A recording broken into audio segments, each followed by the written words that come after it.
Hi, this is Cheryl Smith with Heartland Stamping. I'm here to show you a quick box, and we're going to be featuring our Rooted in Nature stamp set and our lovely fall DSP that we have out of the holiday catalog.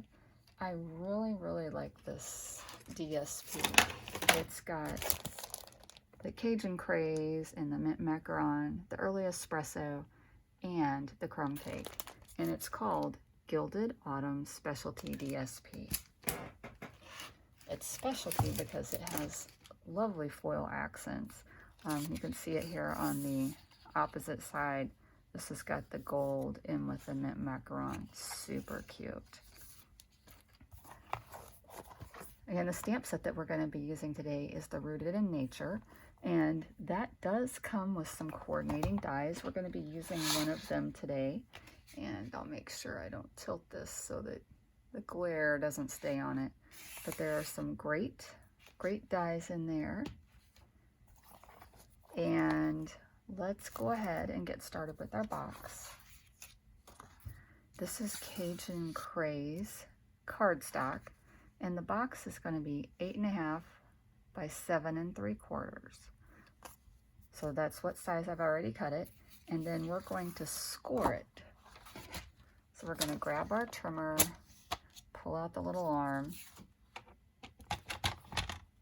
Now if you see my directions, I've got on the 8.5-inch side, and when I say that, I mean this is the longest side, this is the 8.5, and we're going to score that at 3 1/4 and 5 1/4.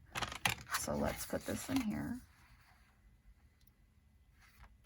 Put it at 3 1/4. I'm going to take that down, make sure I don't accidentally cut my box. So 3 1/4 and 5 1/4. Then we're going to turn it, and this is the shorter side, the 7 3/4 inch side. And on that one, we are going to just do it 1 5/8 inch from each edge.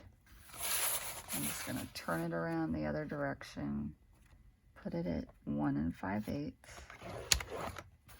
and then run it through. Now you could use your trimmer to cut the little flaps. We're going to use our paper snips to do that. So we're just going to snip right up here on these little flaps, and we're going to do some miter cuts on them after we snip the score lines, just because they tend to fold a little nicer if you do that. So we'll do that to the outer flaps. So you can see it gives it just a little bit extra space. So let's come over here to the other side, do a couple more there. And I'll lay that down so you can see. So that's what it looks like when I'm done. We're going to go ahead and score. Oh, get out the bone folder. I have everything packed up here because I took it with me someplace. I don't see it in there. Well, it must be in my other bag. So I'll grab that later. It really does work better than my thumb. In a pinch, I have used my scissor handle, but that just helps give it a nice crease and helps your box fold very nicely. So we're going to just fold this up here. Okay, so now we've got our sides.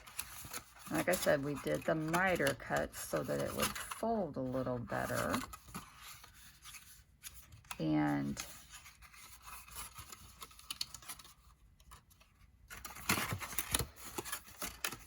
there we go. Okay, so you can use the tear and tape or the liquid glue. I like to use the liquid glue. It just works better for me. So let's grab that. And I'm going to put that all over the inside of this one and all over this one. I just realized you guys probably couldn't even see where I was putting that glue. So I did it on that flap on the outside and this flap on the inside. And I'm just going to close those up. And these two are not going to meet exactly, because this box is just a little bit off of being perfect. And that's okay. We're going to wrap some DSP around it so it won't be quite so noticeable. Let's put glue on the inside of this one.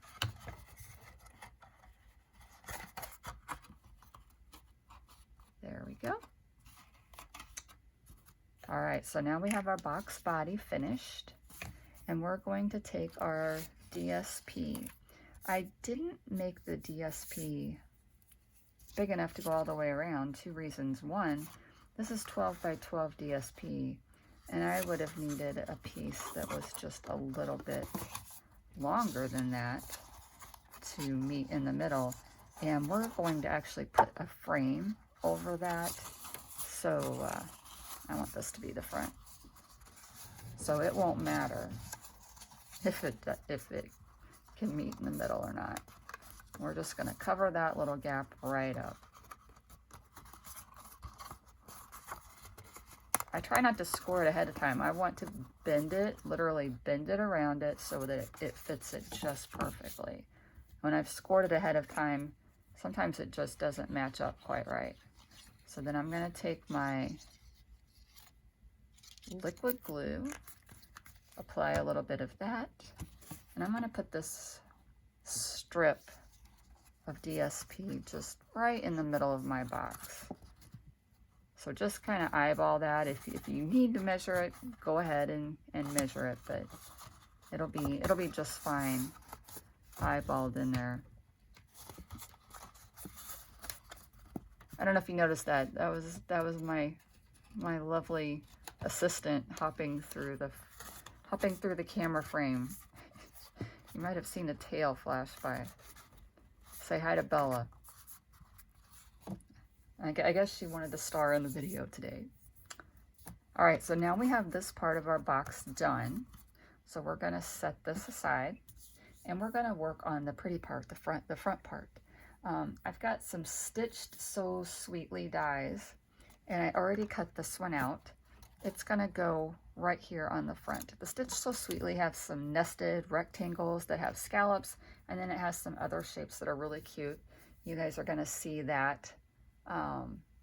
If you watch my plaid tidings class, I will have just a really neat little box that we're gonna make, and it has that label that goes with it on the front of it. Stitched So Sweetly dies. We're gonna take our mint macaron, and we're using the Stampin' Blends Light. Oh, hold on a second. I grabbed the wrong one. That says just Jade. They all look so similar. Let's see. I want to make sure there's the mint macaron. So you can see why I made that mistake. I bet they would look pretty nice together, but let's go ahead and let's go ahead and use the right color. All right, so now we have dark mint macaron, and I'm just gonna color in the frame outside the stitched area. Let's just go ahead and run a line of mint macaron all the way down.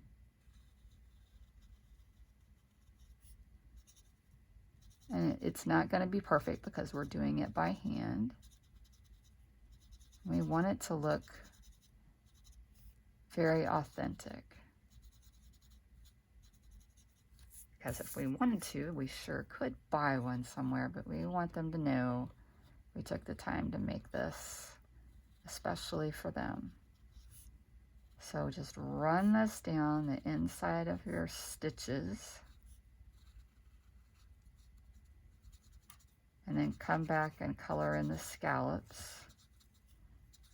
And you could do this for any of our stitch dies. We have lots of them. We have stitched shapes that has circles and ovals. And they're just so cute. Oh yeah, it also comes with some rectangles too. There she is again. Come on, come on. I usually have my door closed when I'm filming these and don't let them have access. The other funny thing is Bella never really gets up here. She's got too many things going on to bother with what I'm doing. So it's very funny that she's up here. So we're almost finished coloring in the mint macaron. If you all are interested in what videos will be coming up, I know that we're going to be doing some really fun Christmas items. I'm going to have a class on 3D things. We're going to do the drink holder with the little mini coffee cups. And we have some great tins in our catalog right now. I'm going to do the round tins, and they have a little window in the top. Perfect for treats for Halloween, Thanksgiving, Christmas, Valentine's Day.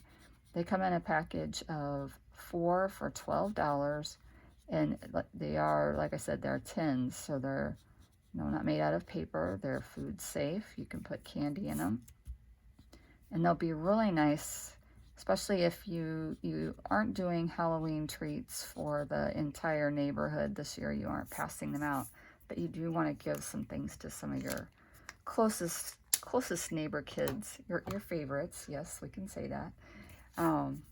So that'll be a great idea for that. So that will be October, I think it's 13th. It's the Tuesday, 12th or 13th. I'll have to look at that. So now we're going to take this stamp from Rooted in Nature, and we are going to stamp that on some scrap paper. So let's get that out.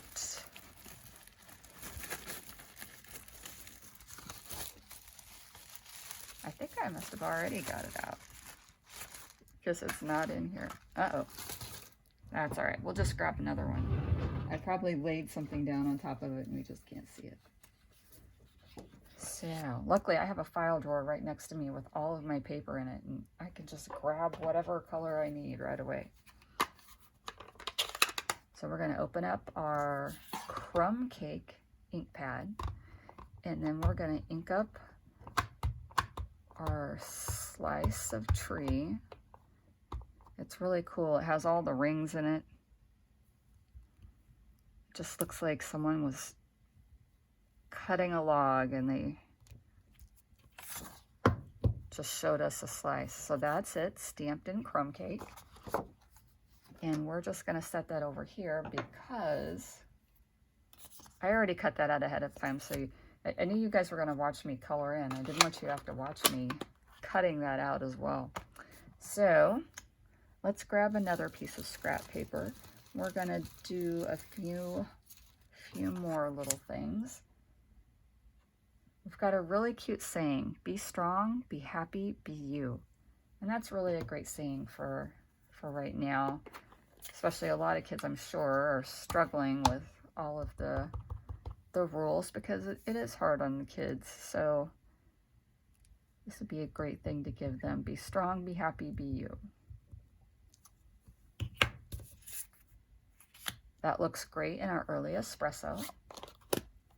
And we're also on this scrap paper going to use our mint macaron, and we've got this lovely little leaf that comes in the Rooted in Nature, and we're going to do a couple of those. Tell you what, let's just do one, because I think I'm going to do the other one behind, and I'm not going to cut that out. So I don't have a die cut for this one. So what I'll do is I'll just snip this one out. There we go. And you can leave it all together, or you can cut them apart. And I did cut these apart. So we've got all the little parts right here. And then this leaf, we're going to use the Stampin' Cut and Emboss to cut that out.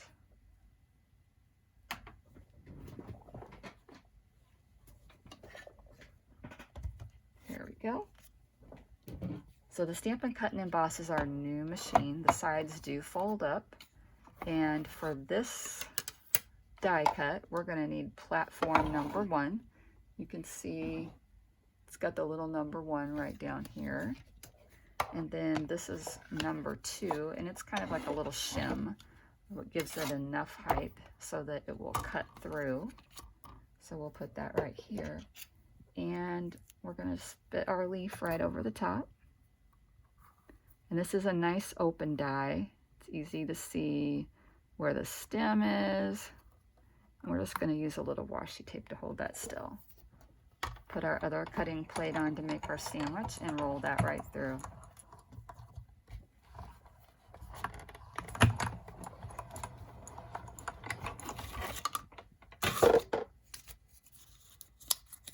We'll pop that leaf out. Look how cute that is. All right, let's set that out of the way.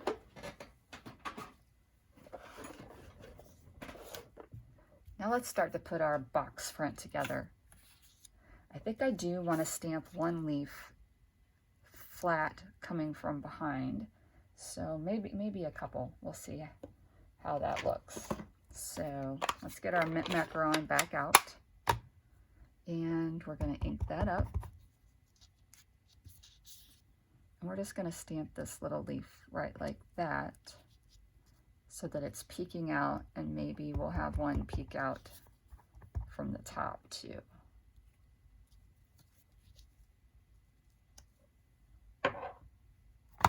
Now the one that we die cut, we're going to build in there. So we'll pop that up, and we'll also pop this piece up as well. So let's grab some dimensionals.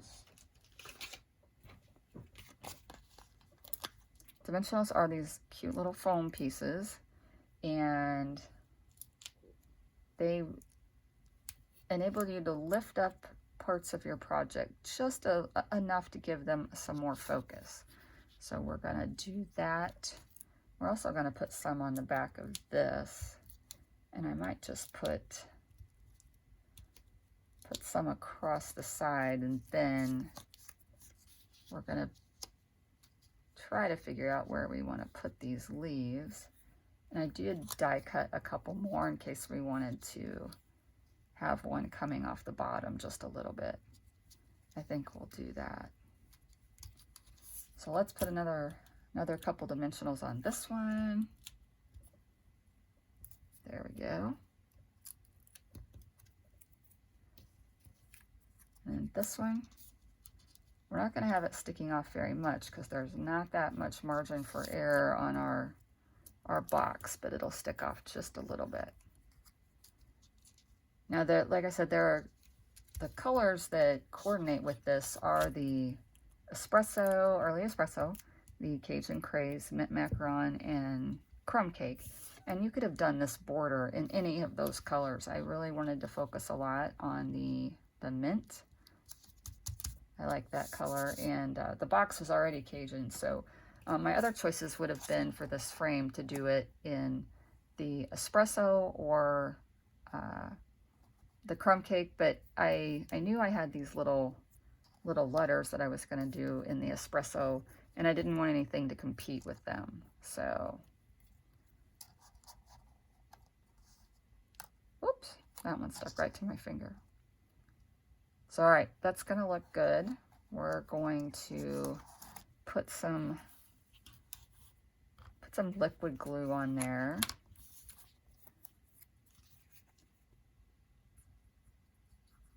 I just now noticed I have some black ink on my hand from earlier. I thought I got all that off, but sometimes, I tell you, it can be a mystery how you miss some of that ink. So be strong. And the good thing about the liquid glue is it lets you move it around just a little bit. So if you don't get it exactly straight right off the bat, you do have a bit of a chance to correct that. There we go. Now we got the be happy. And lastly, we're gonna do be you.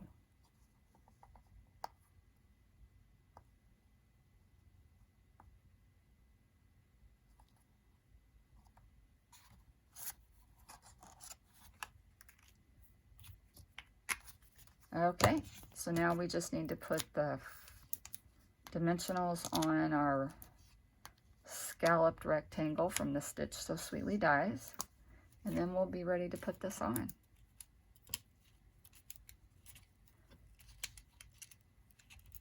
Oops.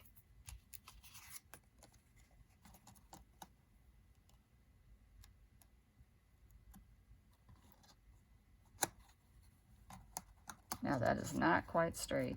Let's lift that up just a little bit. There we go. So there's our little box. That's what it looks like from the back. So it does look pretty from the back too with our DSP. And then that's the front. This would be great sitting on someone's desk. You could put some pens, pencils, notepads in it. Of course, I think we should fill it with candy. And we do have this great ribbon. If you had a little cello bag and you could tie yourself a bow and put that at the top of your cello bag, it would be really cute. That ribbon does coordinate with this DSP. As you can probably tell, it looks really great with that. So you could even put that little bow on your box. I would put maybe a knot if I was putting it directly on the box. But I would definitely put the bow if I was doing a cello bag with some fun treats on the inside. But you could do a little knot right here if you wanted to. But I'm going to put a cello bag in here and put some treats in it, and then put this little bow at the top, and it'll just be darling. So I hope you all enjoyed making a box with me today. Remember, you start out with 8.5 by 7 3/4 inch cardstock, and you score the sides at 3 1/4 and 5 1/4. That's the 8.5 inch side. And the 7 3/4 inch side, you score it at 1 5/8 inch from each edge. So, and like I said, these don't match up quite perfectly, but I don't think anybody's gonna notice once the box is all put together. I think it looks great. All right. If you like this little box, or if you like any of the stamps that we use to make it, Rooted in Nature. This was Cajun Craze. You can find all of these products at cherylsmith.stampinup.net. And don't forget this Gilded Autumn DSP. It's absolutely gorgeous. It'll be great if you're making little things for your Thanksgiving table, or maybe even for the host of your Thanksgiving dinner, you want to make them a thank you. So lots of great ideas, and just not enough time to put them all into place. Thanks all for stopping by, and we'll see you next week. Bye-bye.